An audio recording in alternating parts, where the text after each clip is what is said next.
1K subscribers! Hello everyone! Ngasize ay yamna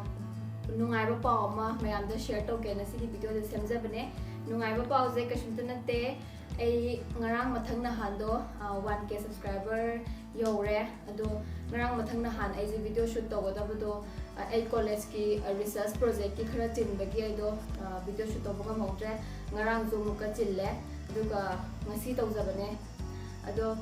ngarang mathang na han 1K subscriber yore ay je am harawre ay sita thajadre aduga ay je haraw tumme aduga nungalaga ngarang evening da muka 2K subscriber yorome no matang da 1K subscriber hengatlame adugi aido harau man bagi ai kai haido no khamre ado mayam aibu subscribe to bagi thank you very much ai yam harau res tha jade tha ama aina join to jabaje aina YouTube join to baje February 1st taneba ado ngasi March 8 ko ngasi March 8 lo 9 da ado tha ama ga hafta ama da 1K oire adugi next day da muka 2K oire adugi thank you very much nokho mayam na ibu nushi bibagi support to bibagi subscribe to bibane ado yam harawe thank you very much aduga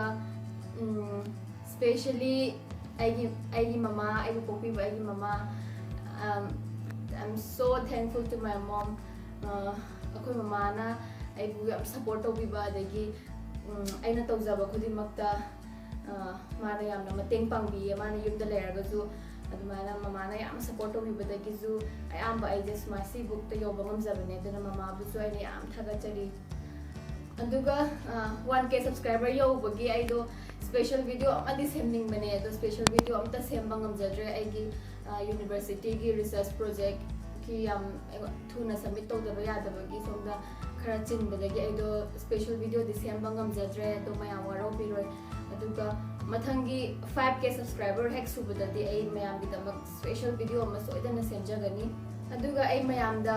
wa matang ka information ama tanga pijaninge madudi aigi video aigi channel jidi ayambana recreation video oina tawbanina aise aina hojik ki oina aigi plan da every second Sunday ga fourth Sunday ga zen recreation video semjage na aina plan tawjari hojik ki oina aduga coming Sunday habidi hayeng second Sunday jidi ai recreation video semba ngamjararoi khara chinbana maram oraga adu hayeng gi oina di ai sarojini dagi dress lerakpa jingi try toraga set pagi video ama semjagani duga next 4 Sunday dagi di 4th Sunday dagi di adum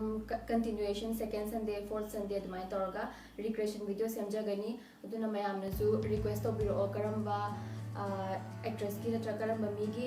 recreation video semoge habadu haibiro aroibada aibu subscribe to biriba mipum khudimak aibu agi video bu yang biriba mipum khudimak bu aina hainingai letana thagachari aina tawjariba khara jida mayamna nushibiba support bibiba adagi motivating word yam haibiba yamna harawe mayam gi seba